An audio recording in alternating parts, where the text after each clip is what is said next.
शांति। दुआओं की लिफ्ट लेने वाले, रूहानी जादू करने वाले आत्मिक बॉम्ब्स को रविवार की गॉडली मॉर्निंग और भाई दूज की बहुत बहुत शुभकामनाएं। ब्रदरहुड, भाईचारा, सभी आत्माएं आपस में भाई भाई, इस स्मृति का तिलक लगाना है। आज 3 नवंबर 2024 की अव्यक्त वाणी का विषय है प्योरिटी की रॉयल्टी, और यही पवित्रता का गुण हम आत्माओं को, इस संस्था को अन्य सभी संस्थाओं से अलग सर्वोपरि पायदान पर ले जाता है, और यही है संसार में हंगामे का कारण भी, जो हम ब्राह्मणों के जीवन का आधार है। बाप दादा हमें हमारे इस अनादि आदि गुण की याद दिलाते हैं। पवित्रता का आकर्षण ही सबको यहाँ खींच कर लाएगा। तो कैसे बने हम मास्टर पवित्रता का सागर?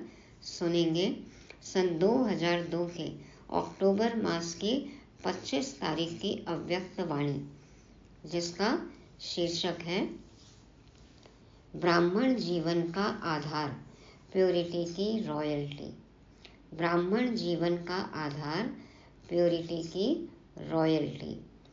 आज स्नेह का सागर अपने स्नेही बच्चों को देख रहे हैं। चारों ओर के स्नेही बच्चे रूहानी सूक्ष्म डोरी में बंधे हुए अपने स्वीट होम में पहुंच गए हैं। सभी मधुबन पहुंच गए हैं, डायमंड हॉल में बैठे हैं। स्नेही बच्चे स्नेह के सागर से मिलन मना रहे हैं। तो जैसे बच्चे स्नेह से खिंचकर पहुंच गए हैं, वैसे बाप भी बच्चों के स्नेह की डोर में बंधा हुआ बच्चों के सम्मुख पहुंच गए हैं। हम सूक्ष्म में भी स्नेह की डोर से ही बंधे हुए परम धाम भी पहुंच जाते हैं और मधुबन भी पहुंच जाते हैं। तो बाबा भी स्नेह की डोर में बंधे हुए हैं, बच्चों के सामने आ चुके हैं। बाप दादा देख रहे हैं कि चारों ओर के बच्चे भी, दूर बैठे भी स्नेह में समाये हुए हैं। सम्मुख के बच्चों को भी देख रहे हैं और दूर बैठे हुए बच्चों को भी देख देख हर्षित हो रहे हैं। कोई कहीं भी बैठा है, सभी स्नेह में डूबे हुए हैं। ये रूहानी अविनाशी स्नेह, परमात्म स्नेह, आत्मिक स्नेह सारे कल्प में अभी अनुभव कर रहे हो। ऐसा स्नेह, प्यार, प्रेम कभी मिला? किसी जन्म में मिला हमको किसी से? तो बाबा कहते हैं कि पूरे कल्प में सिर्फ अभी ही हमें आत्मिक स्नेह, परमात्म स्नेह और अविनाशी स्नेह मिलता है। बाप दादा हर एक बच्चे की पवित्रता की रॉयल्टी देख रहे हैं। बाबा हमेशा आते हैं, कुछ न कुछ चेक करके आते हैं, फिर रिपोर्ट देते हैं कि ये देखा। तो आज कहते हैं पवित्रता की रॉयल्टी देख रहे हैं। ब्राह्मण जीवन की रॉयल्टी है ही प्योरिटी। तो हर एक बच्चे के सिर पर रूहानी रॉयल्टी की निशानी, प्योरिटी की लाइट का ताज देख रहे हैं। देवी देवताओं के पीछे भी पवित्रता का ताज दिखाते हैं ना, ऑरा होता है।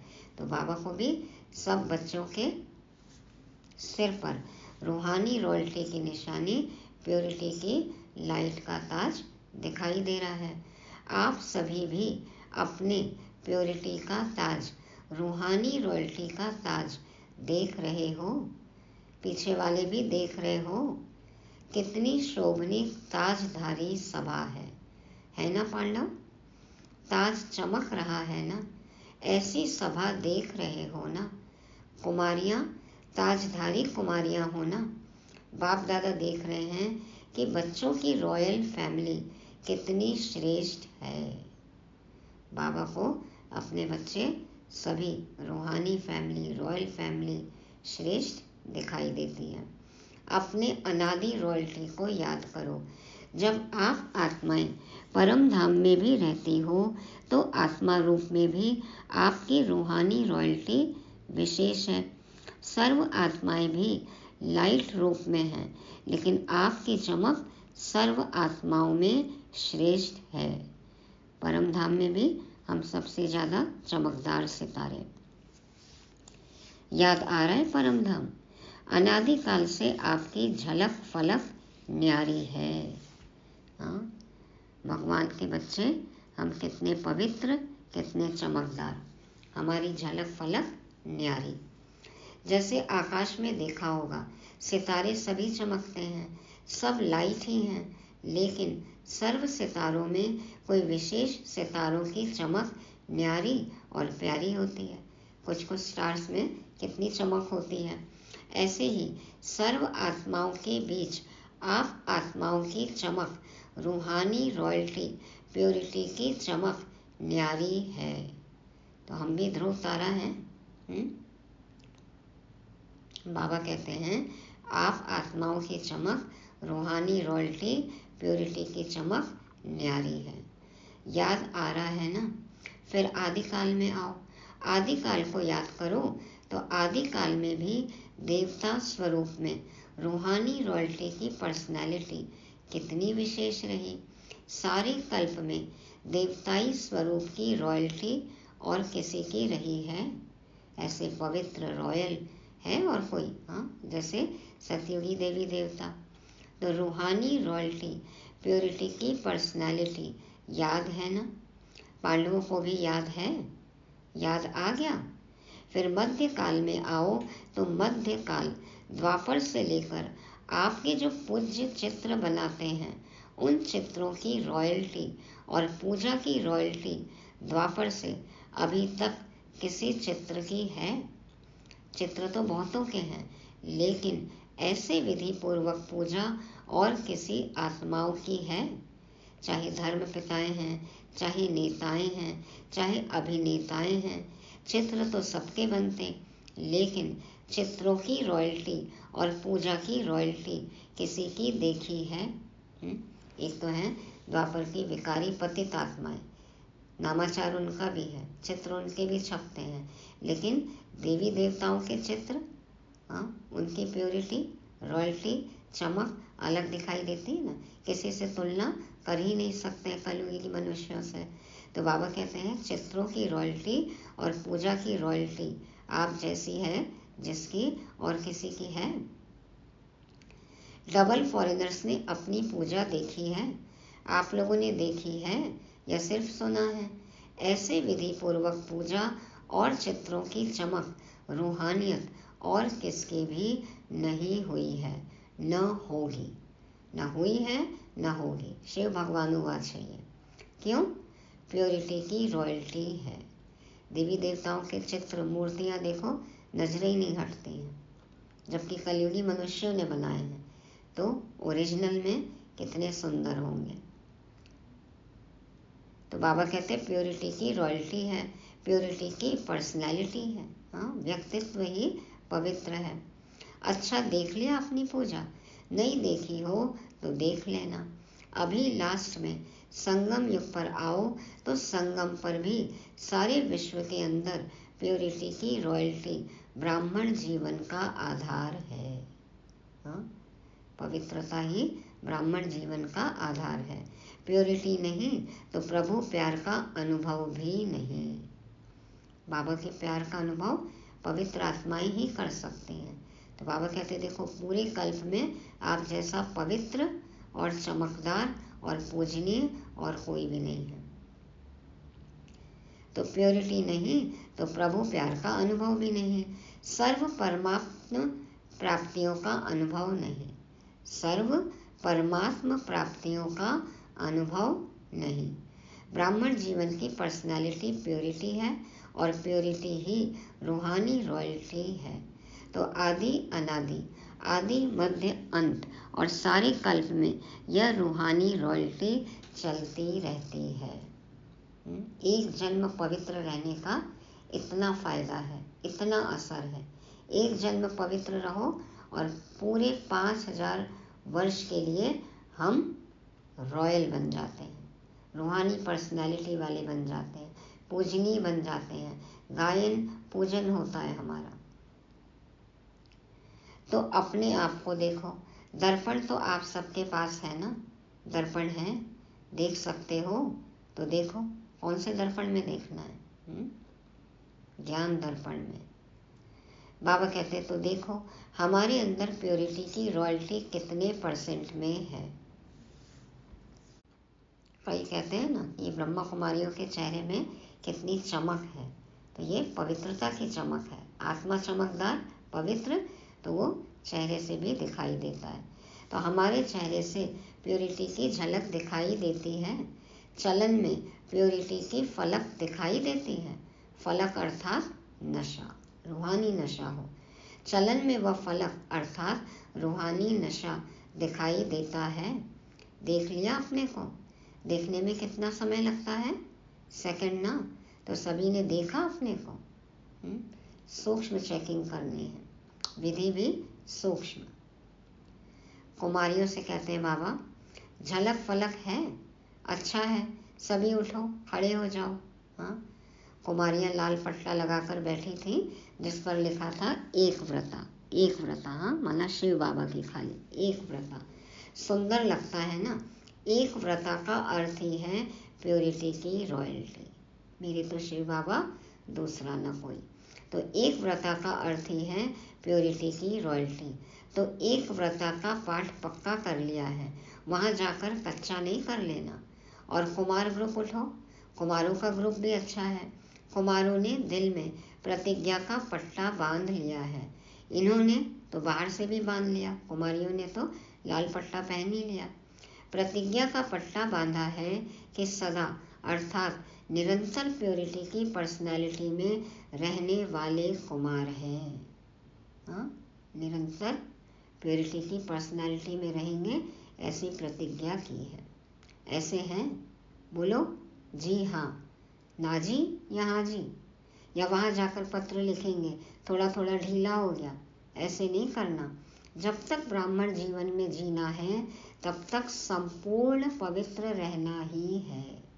संपूर्ण पवित्र, हाँ, मनसा वाचा कर्मणा, तन मन धन, श्वास समय संकल्प संबंध संपर्क वृत्ति दृष्टि कृति, संपूर्ण पवित्र। हाँ, यज्ञ में एक पुस्तक है संपूर्ण पवित्रता, उससे जरूर पढ़नी है सबको। तो बाबा कहते हैं कि जब तक ब्राह्मण जीवन में जीना है तब तक संपूर्ण पवित्र रहना ही है। ऐसा वायदा है, पक्का वायदा है। तो हाथ हिलाओ, टीवी में आपके फोटो निकल रहे हैं। जो ढीला होगा ना उसको यह चित्र भेजेंगे, इसलिए ढीला नहीं होना, पक्का रहना। हाँ, पक्के हैं, पांडव तो पक्के होते हैं, पक्के पांडव, बहुत अच्छा। प्योरिटी की वृत्ति है शुभ भावना शुभ कामना। प्योरिटी की वृत्ति है शुभ भावना शुभ कामना। जब पवित्र आत्माएं होंगी उनके संकल्प कैसे होंगे? सबके प्रति शुभ भावना शुभ कामना। कोई कैसा भी हो, लेकिन पवित्र वृत्ति अर्थात शुभ भावना शुभ कामना और पवित्र दृष्टि अर्थात सदा हरेक को आत्मिक रूप में देखना व फरिश्ता रूप में देखना। पवित्र वृत्ति कौन सी है? सबके प्रति शुभ भावना शुभ कामना, भले ही कोई कैसा भी हो। और पवित्र दृष्टि क्या है? कि सबको आत्मा रूप में देखना, फरिश्ता रूप में देखना। तो वृत्ति दृष्टि। और तीसरा है कृति अर्थात कर्म में। तो कर्म में भी सदा हर आत्मा को सुख देना और सुख लेना। हाँ, सुखदायी कर्म हो हमारे, सुखदायी बोल हो, सबके प्रति शुभ भावना शुभ कामना हो, सबको आत्मा देखना है, फरिश्ता रूप में देखना है और सुख देना का कर्म करना है। कब दे सकेंगे? जब सुख लेंगे। तो सुख ही लेना है, तभी हम सुख दे सकते हैं। यह है प्योरिटी की निशानी। वृत्ति दृष्टि और कृति तीनों में यह धारणा हो। कोई क्या भी करता है, दुख भी देता है, इंसल्ट भी करता है, लेकिन हमारा कर्तव्य क्या है? क्या दुख देने वाले को फॉलो करना है या बाप दादा को फॉलो करना है? हाँ, फॉलो फादर बोला है ना बाबा ने, फॉलो ब्रदर सिस्टर तो नहीं कहा है। फॉलो फादर है ना, तो ब्रह्मा बाप ने दुख दिया व सुख दिया, सुख दिया ना, तो आप मास्टर ब्रह्मा अर्थात ब्राह्मण आत्माओं को क्या करना है? कोई दुख देवे तो आप क्या करेंगे? दुख देंगे? नहीं देंगे। बहुत दुख देवे तो, बहुत गाली देवे, बहुत इंसल्ट करे तो थोड़ा तो फील करेंगे या नहीं करेंगे? हाँ, चेक करो, अभी भी फील होता है क्या हमें? कुमारियाँ फील करेंगी थोड़ा? हाँ, थोड़ा तो कर लो फील। बाबा देखो चेक कर रहे हैं, बहुत ज़्यादा इंसल्ट कर दी तो थोड़ा तो फील होएगा ना। हाँ, देखो बाबा कैसे पक्का कराते हैं पाठ, चेक करते हैं कि बच्चे कभी गलती से बोल दें। हाँ, यहाँ थोड़ा तो फील करेंगे बाबा। तो बाबा कहते हैं थोड़ा तो फील करेंगे या नहीं? कुमारियाँ फील करेंगी थोड़ा, तो फॉलो फादर। हाँ, फीलिंग देवी बनना ही नहीं है ना, तो फॉलो फादर। यह सोचो मेरा कर्तव्य क्या है, उसका कर्तव्य देख, अपना कर्तव्य नहीं भूलो। अगरबत्ती कहीं भी जले, चाहे खिचड़ी की जगह भी, तो भी खुशबू ही फैलाती है। तो बाबा कहते हैं कोई कैसा भी हो उसका कर्तव्य देख, अपना कर्तव्य नहीं भूलो। वह गाली दे रहा है, आप सहनशील देवी सहनशील देव बन जाओ। आपकी सहनशीलता से गाली देने वाले भी आपको गले लगाएंगे। जब बराबर की टक्कर होती है ना तो मज़ा आता है ना। यदि चुप हो गए तो फिर जो सुनाता है गाली देता है उसको भी नहीं अच्छा लगता है, वो भी चुप हो जाएगा थोड़ी देर बाद। तो बाबा कहते हैं आपकी सहनशीलता से गाली देने वाले भी आपको गले लगाएंगे। सहनशीलता में इतनी शक्ति है, लेकिन थोड़ा समय सहन करना पड़ता है। क्यों सहन करना है? एक मुश्किल बात आती है, सहन करना मुश्किल हो जाता है, बड़ा पेपर आता है, तो बाबा ने एक मुरली में कहा था कि क्यों सहन करना है? क्योंकि बाप ने कहा है। ये याद रखो कि मेरे बाबा ने कहा है मुझे सहन करना है, बस इसलिए सहन करना है। बाबा तो कहते हैं ना, जो सहन करेगा वही शहंशाह बनेगा। तो सहनशील, सहन करना है, और शील शांत रहना है, गुण है, ये कमजोरी नहीं है। शक्तिशाली आत्माएं ही सहन कर सकती हैं। तो बाबा कहते हैं सहनशीलता में इतनी शक्ति है, लेकिन थोड़ा समय सहन करना पड़ता है। तो सहनशीलता के देव व देवियाँ हो, सदा यही स्मृति रखो, मैं सहनशील का देवता हूँ, मैं सहनशीलता की देवी हूँ। तो देवता अर्थात देने वाला दाता। कोई गाली देता है, रिस्पेक्ट नहीं करता है, तो खिचड़ा है ना कि अच्छी चीज़ है, तो आप लेते क्यों हो? खिचड़ा लिया जाता है क्या? कोई आपको खिचड़ा देवे तो आप लेंगे? नहीं लेंगे ना। तो रिस्पेक्ट नहीं करता, इंसल्ट करता, गाली देता, आपको डिस्टर्ब करता, तो यह क्या है? अच्छी चीज़ें हैं, फिर आप लेते क्यों हो? थोड़ा थोड़ा तो ले लेते हो, पीछे सोचते हो नहीं लेना था। हाँ? कोई खिचड़ा दे रहा है, थोड़ा सा लेकर रख लेते हैं, फिर सोचते हैं अरे बेकारी खिचड़ा लिया, मुरली याद आ जाती है, बाबा याद आ जाते हैं। बाबा कहते हैं तो अभी लेना नहीं, लेना अर्थात मन में धारण करना, फील करना। फील हो रहा है यदि, इसका मतलब आपने खिचड़ा लिया है। तो अपने अनादिकाल, आदिकाल, मध्यकाल, संगम काल, सारे कल्प के प्योरिटी की रॉयल्टी, पर्सनालिटी याद करो। कोई क्या भी करे, आपकी पर्सनालिटी को कोई छीन नहीं सकता। आपके गुण, आपका व्यक्तित्व, आपकी पर्सनालिटी आपसे कोई नहीं छीन सकता है। हाँ? ये कोई स्थूल चीज़ थोड़ी है जो कोई छीन लेगा। तो बाबा कहते हैं यह रूहानी नशा है ना, और डबल फॉरेनर्स को तो डबल नशा है ना, डबल नशा है ना, सब बात का डबल नशा। हाँ, देखो बाबा भी ज़्यादा प्यार करते हैं डबल फॉरेनर्स को। प्योरिटी का भी डबल नशा, सहनशील देवी देवता बनने का भी डबल नशा है ना, डबल। सिर्फ अमर रहना, अमर भाव का वरदान कभी नहीं भूलना। अमर रहना माना सहनशीलता भी हर समय, ये नहीं कि कभी कभी कर लिया सहन और कभी फिर गुस्सा हो गए, क्रोध कर लिया, नहीं। तो प्योरिटी का भी डबल नशा रहे, सहनशीलता का भी डबल नशा रहे, और अमर भाव का वरदान कभी नहीं भूलना। अच्छा, जो प्रवृत्ति वाले हैं अर्थात युगल, वैसे सिंगल रहते हैं, कहने में युगल आता है, वह उठो, खड़े हो जाओ। युगल तो बहुत हैं, कुमार कुमारियाँ तो थोड़े हैं, कुमारों से तो युगल बहुत हैं। तो युगल मूर्त बाप दादा ने आप सबको प्रवृत्ति में रहने के लिए डायरेक्शन क्यों दिया है? आपको युगल रहने की छुट्टी क्यों दी है? प्रवृत्ति में रहने की छुट्टी क्यों दी है? जानते हो कितने युगल हैं, प्रवृत्ति में रह रहे हैं और पवित्र हैं। देखो बाबा कहते हैं आपको क्यों छुट्टी मिली है? क्योंकि युगल रूप में रहते इन महामंडलेश्वरों को पाँव में झुकाना है। कहते हैं ना, आग कपूर से एक साथ इकट्ठे रह नहीं सकते, आग लगेगी। और बाबा के इतने बच्चे युगल पवित्र रहकर दिखा रहे हैं। तो बाबा कहते हैं महामंडलेश्वरों को अपने पाँव पे झुकाना है, डंका बजवाना है अपना कि हम साथ रहते भी पवित्र हैं। है इतनी हिम्मत? वह लोग कहते हैं कि साथ रहते पवित्र रहना मुश्किल है, और आप क्या कहते हो, मुश्किल है या सहज है?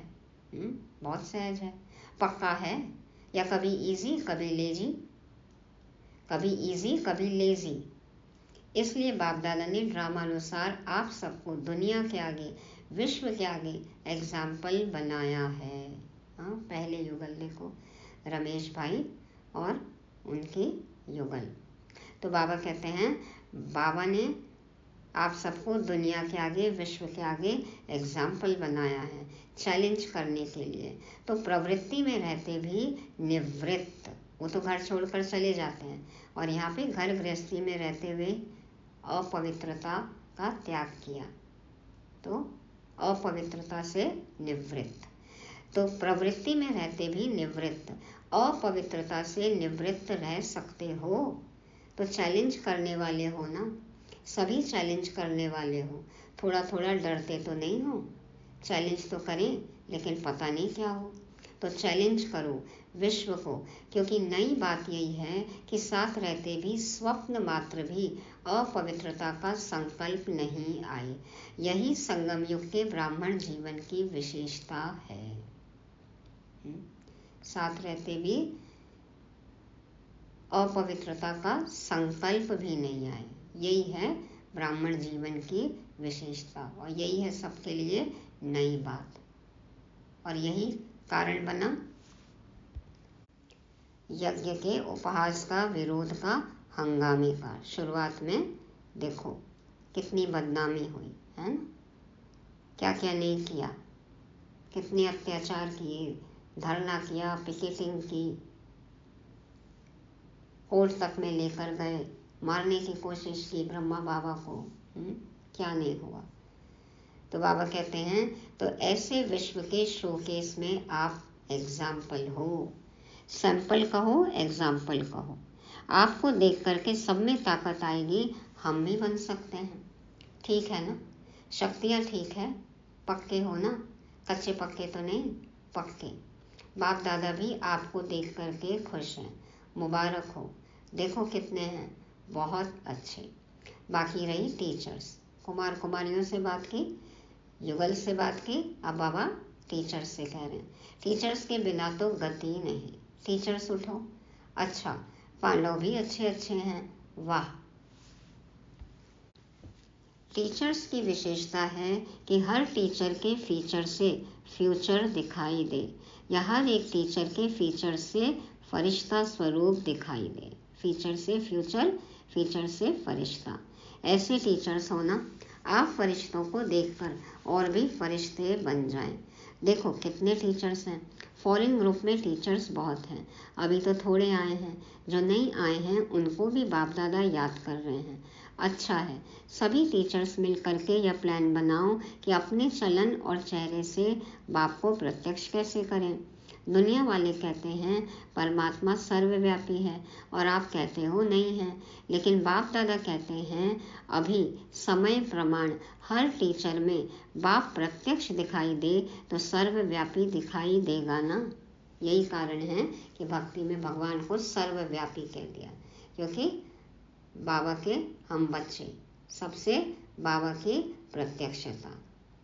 तो बाबा कहते हैं कि आप कहते हो परमात्मा सर्वव्यापी नहीं है, लेकिन बाप दादा कहते हैं कि अभी समय प्रमाण हर टीचर में बाप प्रत्यक्ष दिखाई दे तो सर्वव्यापी दिखाई देगा ना। बच्चे बाप समान बन जाएं और बच्चे सब जगह फैले हुए हैं तो दिखेगा ना कि बाप सब जगह है। यह हो सकता है। अच्छा, इसकी डेट क्या है? बाबा कहते हैं जिसको देखे उसमें बाप ही दिखाई दे। किसी भी बच्चे को, किसी भी ब्राह्मण को कोई देखे उसमें उसको बाबा दिखाई दे, बाप दिखाई दे, बाप समान गुण दिखाई दे। आत्मा परमात्मा के आगे छिप जाए और परमात्मा ही दिखाई दे। हाँ?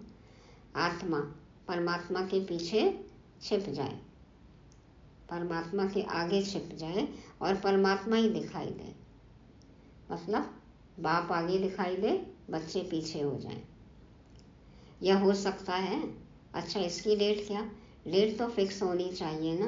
तो डेट कौन सी है इसकी? कितना समय चाहिए? अब से चालू करेंगे। बाबा पूछते कितना समय चाहिए? चालू करेंगे, अच्छी हिम्मत है। कितना समय चाहिए? 2002 तो चल रहा है, अभी 2000 कब तक? 2024 आ गया।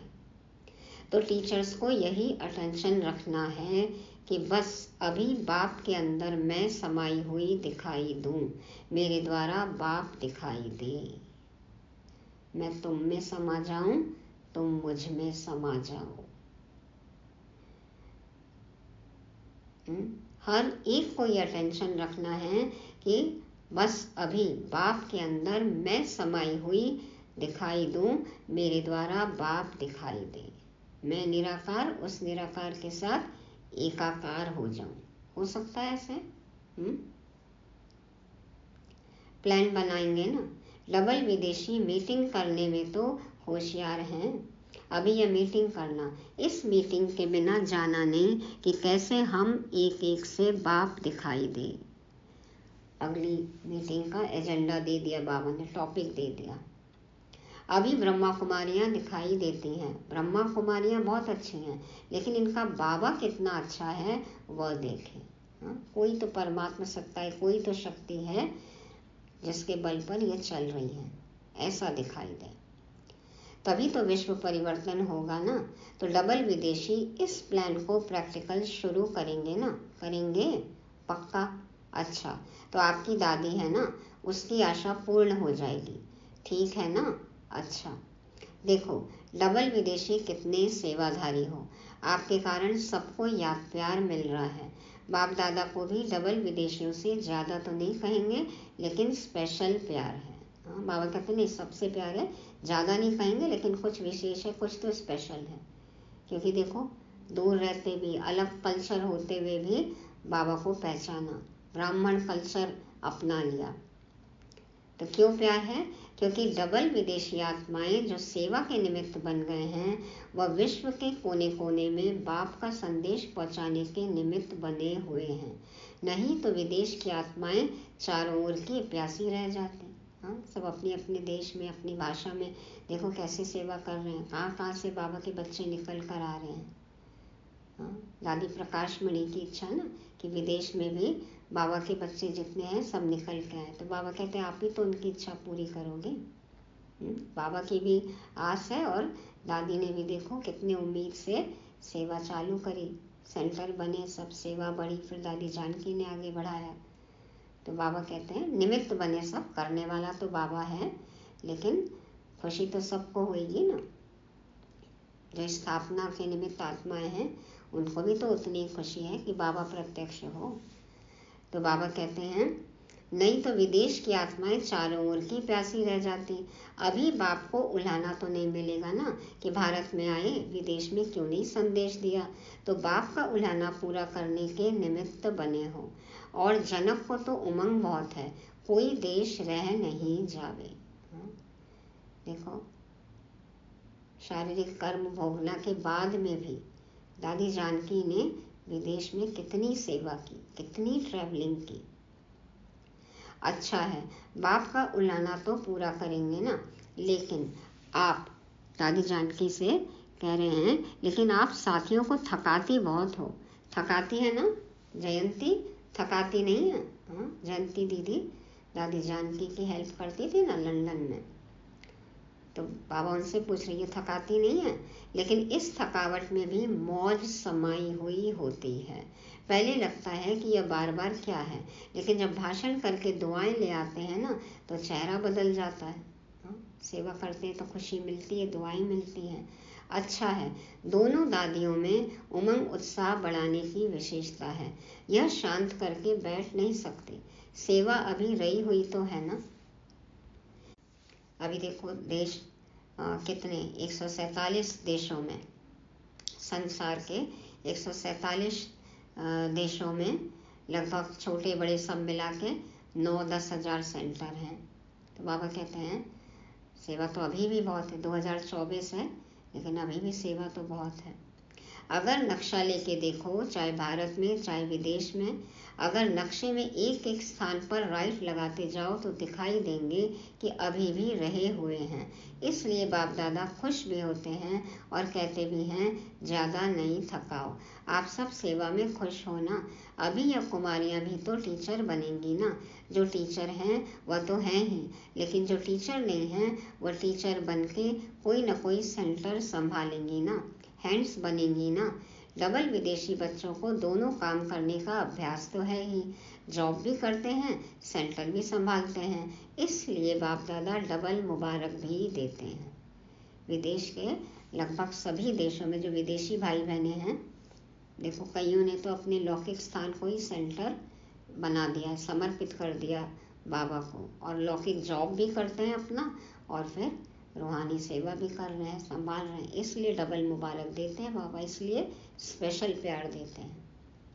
अच्छा, चारों ओर के अति स्नेही, अति समीप, सदा आदिकाल से अब तक रॉयल्टी के अधिकारी, सदा अपने चेहरे और चलन से प्योरिटी की झलक दिखाने वाले, सदा स्वयं को सेवा और याद में तीव्र पुरुषार्थ द्वारा नंबर 1 बनने वाले, सदा बाप के समान सर्वशक्ति सर्वगुण संपन्न स्वरूप में रहने वाले, ऐसे सर्व तरफ के हर एक बच्चे को बाप दादा का याद प्यार और नमस्ते। पवित्र रहकर रूहानी सेवा करने वाले हम रूहानी बच्चों का रूहानी बाप दादा को याद प्यार, गुड मॉर्निंग और नमस्ते। शुक्रिया बाबा, शुक्रिया। अभी विदेश के मुख्य टीचर्स बहनों से बाबा कह रहे हैं सभी ने सेवा के प्लान अच्छे अच्छे बनाए हैं ना, क्योंकि सेवा समाप्त हो तब आपका राज्य आए, तो सेवा का साधन भी आवश्यक है, लेकिन मनसा भी हो, वाचा भी हो, साथ साथ हो। सेवा और स्व उन्नति दोनों ही साथ हों, ऐसी सेवा सफलता को समीप लाती है। तो स्व उन्नति किस में है? याद में, है ना, धारणा में। तो ज्ञान योग, धारणा, सेवा, खुद की सेवा, खुद की उन्नति, सर्व सेवा सब एक साथ हो, ऐसी सेवा होगी तो सफलता समीप है। तो सेवा के निमित्त तो हो ही, और सभी अपने अपने स्थान पर सेवा तो अच्छी कर ही रहे हो। बाकी अभी जो काम दिया है उसका प्लान बनाओ, उसके लिए क्या क्या स्वयं में व सेवा में वृद्धि चाहिए, एडिशन चाहिए, वह प्लान बनाओ। बाकी बाप दादा सेवाधारियों को देख करके खुश तो होते ही हैं। सभी अच्छे सेवा केंद्र उन्नति को पा रहे हैं ना, उन्नति है ना, अच्छा है, अच्छा हो रहा है ना, हो रहा है और होता रहेगा। अभी सिर्फ जो अलग अलग बिखरे हुए हैं उनके संगठन करके उन्हों को पक्का करो, प्रैक्टिकल सबूत सबके आगे दिखाओ। चाहे कोई भी सेवा कर रहे हो, भिन्न भिन्न प्लान बनाते हो, कर भी रहे हो, अच्छे चल भी रहे हैं, अभी उन सभी का ग्रुप एक सामने लाओ, जो सेवा का सबूत सारे ब्राह्मण परिवार के सामने आ जाए। ठीक है ना? बाकी सभी अच्छे हो, अच्छे ते अच्छे हो। अच्छा अच्छा अच्छा, देखो अच्छे ते अच्छा, बाबा कितना अच्छा बोलते हैं, और हम कंप्लेन ही करते रहते हैं, ऐसा नहीं वैसा नहीं, ये अच्छा नहीं वो अच्छा नहीं। तो बाबा कहते हैं सब अच्छे हो, सब अच्छे ते अच्छे हो। अच्छा, ओम शांति। वरदान है 3 स्मृतियों के तिलक द्वारा श्रेष्ठ स्थिति बनाने वाले अचल अडोल भव। तीन स्मृतियों के तिलक द्वारा श्रेष्ठ स्मृति बनाने वाले अचल अडोल भव। कौन सी स्मृति रहे? बाप दादा ने सभी बच्चों को तीन स्मृतियों का तिलक दिया है। एक स्व की स्मृति, फिर बाप की स्मृति और श्रेष्ठ कर्म के लिए ड्रामा की स्मृति। आत्मा, परमात्मा और ड्रामा, जिन्हें यह तीनों स्मृतियां सदा हैं, उनकी स्थिति भी श्रेष्ठ है। मैं आत्मा हूँ, परमपिता परमात्मा की संतान हूँ, और इस ड्रामा में जो हो रहा है वो अच्छा। बिंदी लगाओ, आत्मा बिंदु, परमात्मा बिंदु, ड्रामा बिंदु, बिंदु लगाओ, फुल स्टॉप, आगे बढ़ो। बाबा कहते हैं जिन्हें यह तीनों स्मृतियां सदा हैं, उनकी स्थिति भी श्रेष्ठ है। आत्मा की स्मृति के साथ बाप की स्मृति और बाप के साथ ड्रामा की स्मृति अति आवश्यक है, क्योंकि कर्म में अगर ड्रामा का ज्ञान है तो नीचे ऊपर नहीं होंगे। ड्रामा के पॉइंट्स है ना कि ड्रामा एक्यूरेट है, बाबा को ड्रामा पसंद है, हूबहू रिपीट हो रहा है, हर आत्मा का पार्ट अपना अपना है, सभी निर्दोष हैं, जो होता है अच्छे के लिए होता है। तो ड्रामा के सारे पॉइंट्स, ड्रामा का यदि ज्ञान है तो स्थिति ऊपर नीचे नहीं होगी। जो भी भिन्न भिन्न परिस्थितियां आती हैं उसमें अचल अडोल रहेंगे। और एक पॉइंट और, नथिंग न्यू। पहले भी हुआ था ना, नया तो कुछ भी नहीं है, कितनी बार हुआ है, पहले भी विजयी बने हैं। तो आत्मा की, परमात्मा की, ड्रामा की स्मृति रहे, परिस्थिति कोई भी हो, हम सदा अचल अडोल रहेंगे। स्लोगन है, दृष्टि को अलौकिक, मन को शीतल और बुद्धि को रहमदिल बनाओ। दृष्टि को अलौकिक, अलौकिक रूहानी आत्मिक दृष्टि हो, और मन को शीतल, सहनशील बनना है, शांत बनना है, शीतला देवी बनना है, शीतल देव बनना है, मन शांत हो, शीतल हो, और बुद्धि को रहमदिल बनाओ, सबके प्रति रहम भावना हो। तो अलौकिकता, शीतलता और रहमदिल। तो ये थी आज की मुरली। रिवाइज करेंगे। आज भाई दूज के दिन बाबा ने फिर से याद दिलाया, आत्मा आत्मा आपस में भाई भाई। तो पवित्रता का बहुत बहुत ध्यान रखना है, रूहानी आत्मिक दृष्टि हो, पवित्रता की, संपूर्ण पवित्रता की धारणा पक्की हो, वृत्ति दृष्टि कृति। तो स्नेह सागर स्नेही बच्चों से मिलने आए। सभी के मस्तक पर बाबा प्योरिटी का ताज देख रहे थे, पवित्रता की चमक सबसे अलग। सदा नशे में, फलक में रहने वाली पवित्र आत्माओं की वृत्ति सर्वप्रति कैसी हो? शुभ भावना, शुभकामना, संपूर्ण पवित्रता हो। दृष्टि कैसी हो? आत्मिक दृष्टि। और कृति कैसी हो? सुखदाई हो, सुखदाई कर्म करने हैं। इसके लिए हमें फॉलो फादर करना है, सहनशील देव देवी बनना है, व्यर्थ फील नहीं करना है, डिस्टर्ब नहीं होना है। अमर भव का वरदान मिला है हमें, तो हम उदाहरण मूर्त आत्माएं हैं, सैंपल हैं, एग्जाम्पल हैं, फरिश्ता हैं। तो सदा बाप में समाये रहना है, प्रत्यक्षता मूर्त बनना है। तो कैसी सेवा करनी है? पवित्रता धारण कर लें, यही सबसे बड़ी रूहानी सेवा है। अचल अडोल रहमदिल बनना है। आज की मुरली से क्या सम्मान लेंगे? मैं परम पवित्र आत्मा हूँ, मैं परम पवित्र आत्मा हूँ। ओम शांति।